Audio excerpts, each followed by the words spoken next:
قمر جمیل کی تصنیف جدید ادب کی سرحدیں جلد اول مضمون نمبر 5 جس کا عنوان ہے مشیل فوکو اور طاقت کا نظریہ۔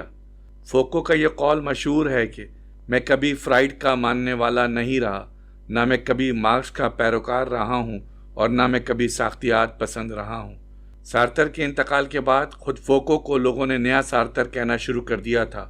سارتر کی موت کے بعد فرانس میں جو نئے مفکر سامنے آئے ان میں لیوی اسٹراس، رولاں بارتھ، فوکو، لاکا اور ژاک دریدا بہت مشہور ہیں۔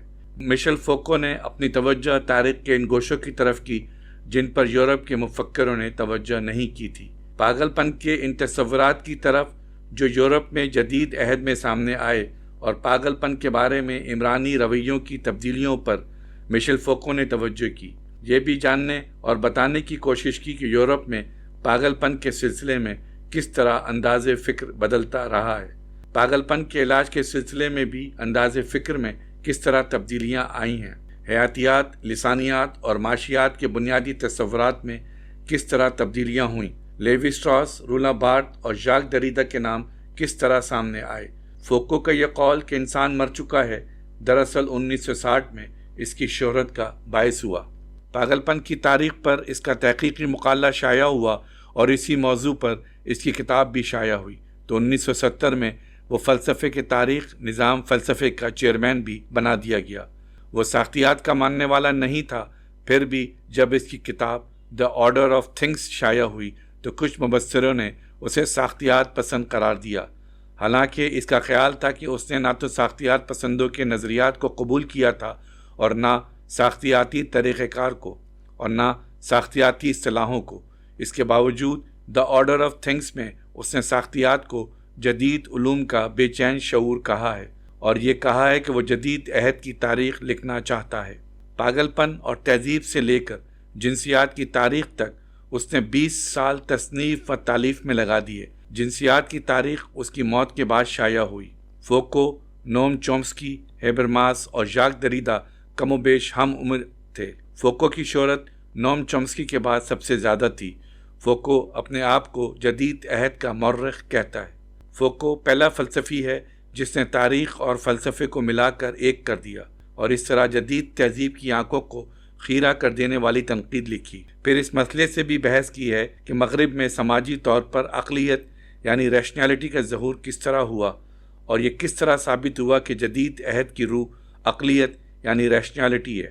فوکو نے بتایا کہ جدید فلسفہ اس مسئلے میں بنیادی دلچسپی رکھتا ہے کہ عقل کا ظہور کس طرح معاشرے میں پختگی تک پہنچا، یعنی سائنس، ٹیکنالوجی اور سیاسی تنظیم میں عقل کس طرح پختگی تک پہنچی۔ کانٹ کا یہ سوال بنیادی اہمیت رکھتا ہے کہ روشن خیالی سے کیا مراد ہے۔ فوکو نے بتایا کہ کانٹ کے سوال کا مطلب یہ ہے کہ کانٹ کے زمانے سے اب تک سائنس کی تاریخ کیا ہے۔ جرمنی میں میکس ویبر سے ہابرماس تک سماجی طور پر عقلیت کا مطلب کیا ہے۔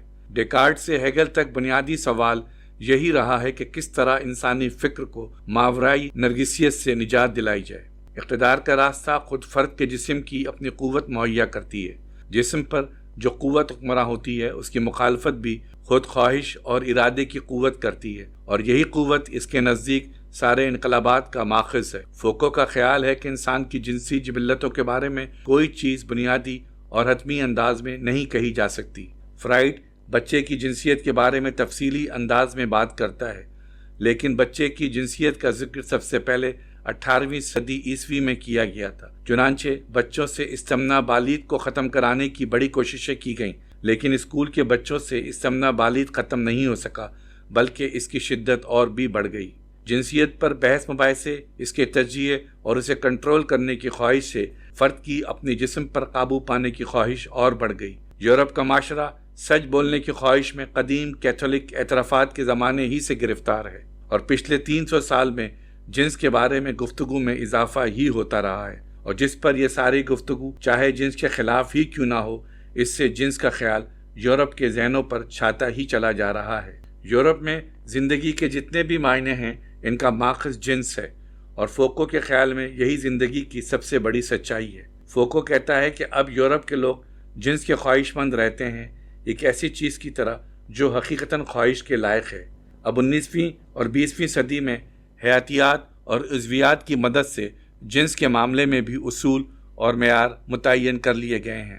یورپ کے ماہرین نفسیات نے اور خود یورپ کے معاشرے نے بھی جنسی کجروی کو گناہ کے تصور سے آزاد کر کے اسے ایب نارمل یا مریضانہ قرار دے دیا، لیکن خود فرائیڈ نے اس قسم کی کوئی تقسیم جو نارمل یا ایب نارمل کی بنیاد پر کی گئی ہو قبول نہیں کی۔ نارمل انسان کا جو تصور یورپ میں رائج ہے، اس کی بجائے فوکو نے مشرق کا وہ انداز فکر جو جنس کو محبت کی آرٹ کا ایک مظہر سمجھتا ہے زیادہ قابل قبول بتایا ہے، اور اسے وہ صرف مسرت برائے مسرت کا اصول جانتا ہے۔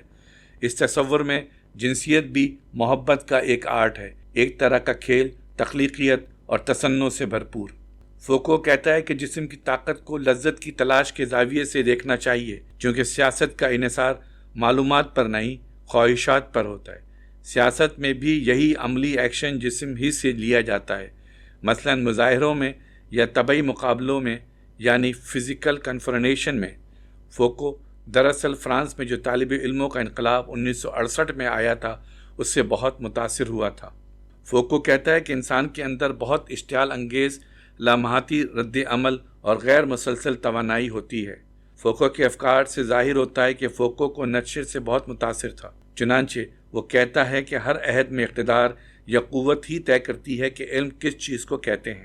فوکو اور دریدا دونوں کا یہ خیال تھا کہ کسی خاص مقصد سے تاریخ کی تعبیر نہیں کی جا سکتی۔ فوکو سے پہلے میکس ویبر نے بھی سماجی زندگی کی تشکیل میں اقتدار ہی کو بنیادی حیثیت دی تھی۔ فوکو کہتا ہے کہ اقتدار کا تعلق نہ معاشیات سے ہے، نہ کسی دباؤ ڈالنے والی قوت سے، بلکہ طاقت کا تعلق جنگ سے ہے۔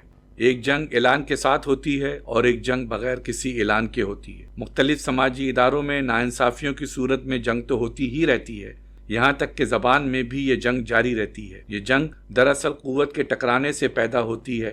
یہ قوت تخلیق بھی کرتی ہے اور دباتی بھی ہے۔ نیٹشے نے کہا تھا کہ سچائی کی خواہش دراصل اقتدار حاصل کرنے کی خواہش ہے۔ ہماری ذات بھی طاقت کا ایک ذریعہ ہوتی ہے۔ یہ ذاتی آزادی کا ہتھیار نہیں بلکہ غلبے کی تخلیق ہے۔ ڈسپلن اینڈ فنش میں فوکو اس خیال کا اظہار کرتا ہے کہ طاقت کے اثرات کو منفی انداز میں بیان نہیں کرنا چاہیے۔ یہ نہیں کہنا چاہیے کہ طاقت پابندی عائد کرتی ہے، طاقت دباتی ہے، چھپاتی ہے، نقاب اڑا دیتی ہے وغیرہ، کیونکہ طاقت ہی حقیقت تخلیق کرتی ہے۔ طاقت سچائی کی رسومات تخلیق کرتی ہے۔ طاقت میں دبانے کے علاوہ اور خصوصیتیں بھی ہوتی ہیں۔ طاقت اور بہت سے کام انجام دیتی ہے۔ طاقت لوگوں پر ہوتی ہے، چیزوں پر نہیں۔ طاقت ہمارے جسم اور ہمارے کام پر اثر انداز ہوتی ہے، لیکن طاقت صرف آزاد انسانوں ہی پر آزمائی جا سکتی ہے اور وہیں تک استعمال کی جا سکتی ہے جہاں تک انسان آزاد ہوں۔